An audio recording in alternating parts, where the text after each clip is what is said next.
Viral, ibu-ibu belanja di minimarket tak mau bayar, alasan karena sudah bayar pajak. Beredar video di media sosial yang memperlihatkan seorang ibu-ibu belanja di minimarket, namun tidak mau bayar. Unggahan tersebut diunggah oleh pemilik akun Instagram @terangmedia. Diketahui kejadian tersebut berada di kawasan Tanah Batue, Bone, Sulawesi Selatan. Dalam video tersebut, tampak seorang pegawai minimarket membawa kembali 2 kantong plastik berisi berbagai barang yang digantung di motor. Saat itu, ia sudah bersiap meninggalkan minimarket tempatnya berbelanja.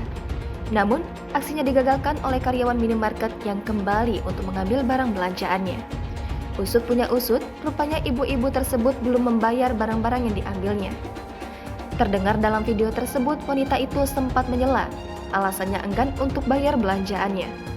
Menurutnya, ia sudah membayar pajak sehingga tak perlu lagi membayar belanjaan tersebut. Sementara itu, dalam video lanjutan, terlihat wanita itu kembali masuk ke dalam minimarket. Ia meminta barang belanjaannya dikembalikan. Jika tidak, ia mengancam akan melapor ke polisi dengan alasan dirugikan.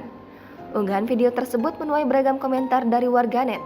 Tak sedikit warganet yang geram melihat aksi ibu-ibu itu serta memberi semangat kepada pegawai minimarket tersebut.